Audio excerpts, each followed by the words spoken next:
Ke-154, gamis merah putih. Dijah dan Hanan sudah pulang dari long vacation-nya. Ini berarti Mas Hamad bisa lebih longgar jadwalnya. Si pria yang sudah siap dengan gamis putihnya itu sedang mematut diri di cermin. Tapi rida pemberian si penggemar berat sama sekali gak dia sentuh. Apalagi gamisnya. Padahal mahal dan wangi.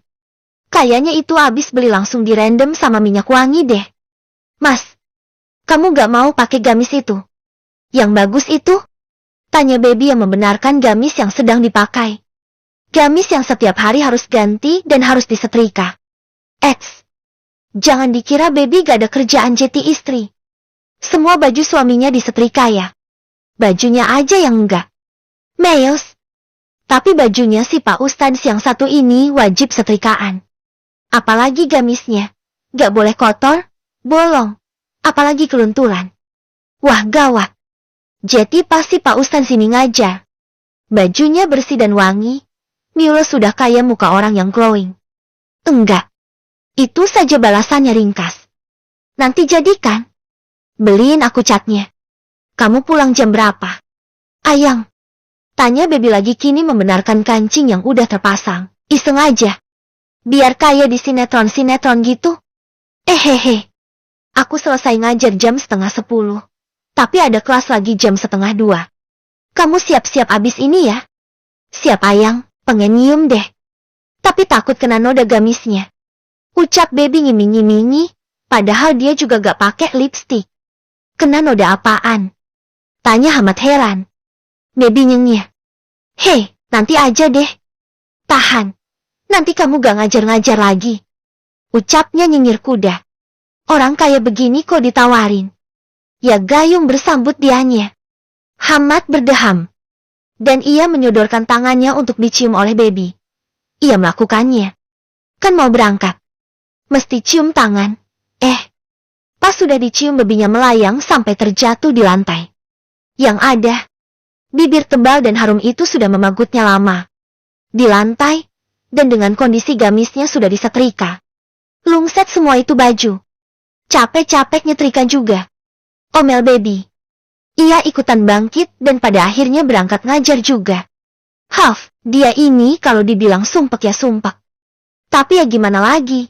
Disyukuri aja lah. Karena begitu Pak suami keluar, dia nggak ada izin kemana-mana. Ya dia wajib diam di rumah. Paling banter main ke rumah Dijah. Itu pun kalau orangnya gel molor. Gabut. Malah dia harus siap-siap buat pergi abis ini. Baby libur kuliah dan ia akan membeli cat akrilik hasil rayuan mautnya semalam. Dia punya. Tapi versi kecilnya. Dan yang berbahan guas. Ia sedang butuh yang berbahan akrilik saat ini.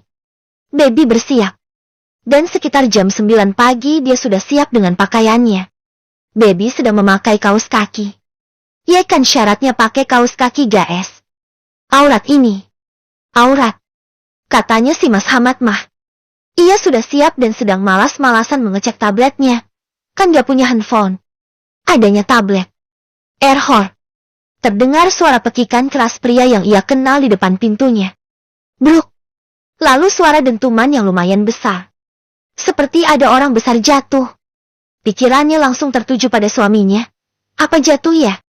Ustadz. Lalu suara teriakan pria lainnya terdengar. Suara itu panik. Cepat Baby membuka pintu. Ia tak bisa berkata-kata. Merah. Merah semua. Pelataran rumahnya yang Kim Suprit itu jadi merah semua. Merah. Darah. Ini semua darah. Darah dari mata Baby ke arah depan. Persis diundak-undak menuju rumahnya. Mas Hamad. Pekiknya. Sosok suaminya sudah terbaring dengan kepala ada di undakan atas dan kakinya di bawah. Yang lebih menyeramkannya lagi. Darah ada di semua badannya. Astagfirullah. Ada apa ini? Teriaknya. Ada Ustadz Rohim di sana yang sedang memegangi kepala Hamad. Dan berusaha membangunkannya. Panggil ambulan. Cepat. Pencet nomor 1 di handphone saya. Ucapnya memberikan haknya kepada Baby. Ini Pak. Ada orang tertusuk dan tak sadar.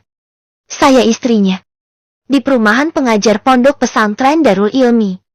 Di gang kecil di samping parkiran motor dan mobilnya pondok. Saya share lokasi. Ucap Baby cepat dan panik. Ambulannya akan datang kira-kira 15 menit lagi. Ya, karena rumah sakit yang dihubungi adalah rumah sakit terdekat di sini. Baby hanya bisa memegangi tangan Hamad yang sudah mandi darah itu. Tak ada yang berani menggeser tubuhnya. Takut ada masalah lainnya. Ini adalah perintah dari Ustaz Rohim. Kehebohan ini membuat Dijah ikutan keluar dan ikutan teriak kaget. Ia menelepon Hanan. Dan dalam sekejap saja ia sudah datang. Persis saat para medis datang. Sudah ada Pak Kiai juga di sini. Hanan ikut. Rohim di sini. Baap semuanya. Dijah temani Baby. Itu perintah Pak Kiai dengan tegas. Baby yang dalam keadaan trans. Alias dia nge-freeze. Otaknya ngehang gak bisa mikir. Ia hanya bisa berpikir untuk membawa suaminya ke rumah sakit dan menyelamatkannya. Sampai sekarang, Mas Hamad gak sadar-sadar. Hamad dibawa dengan ambulans. Dan Baby berkelas ikut di dalamnya. Sementara Gus Hanan dan Dijah mengekor di belakang dengan rumah sakit.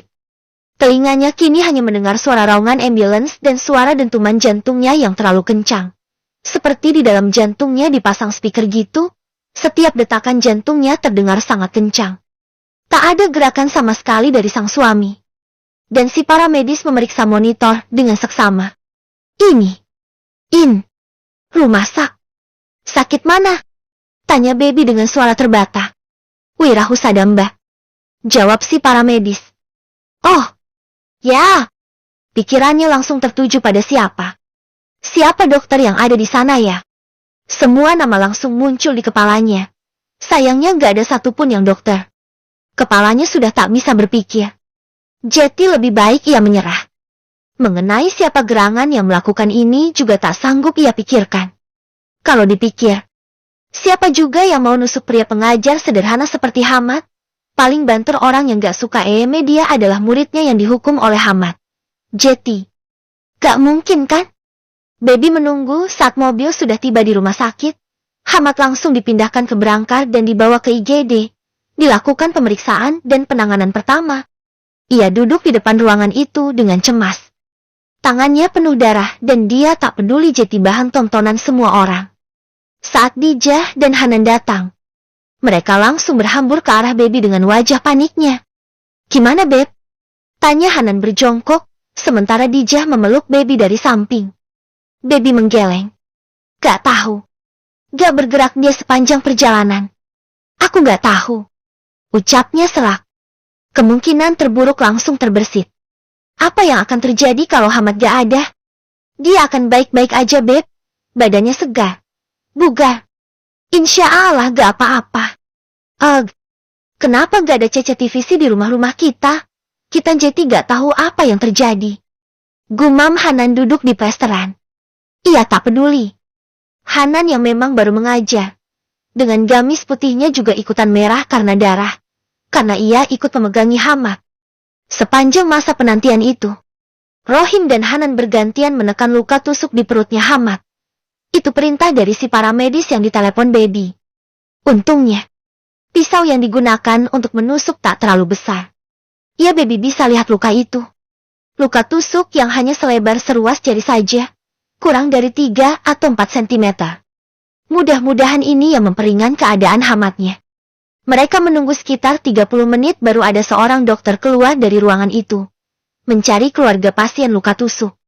Ya, saya istrinya. Suami saya namanya Hamad Buhori. Baik. Saya Dokter Farhan, yang menangani pasien Hamad. Pasien sudah ditangani. Dan akan dilakukan pemeriksaan lebih lanjut. Akan diperiksa apa luka tusuk itu mengenai organ penting lainnya atau tidak. Ini luka tusuk. Apa sudah dilaporkan ke polisi? Tanya si dokter dengan wajah iba ke arah Baby. Bagaimana tidak iba? Wajah Baby ini sudah kocar-kacir, dengan kerudung dan baju penuh darah. Dan wajahnya juga terkena air mata. Jeti seperti orang nangis darah saja dia. Bel. Baby mengelap wajahnya, dan menggeleng.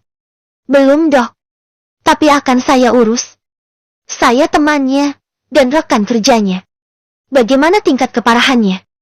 Hanan langsung berdiri. Si dokter juga dibuat kaget dengan penampilan Hanan.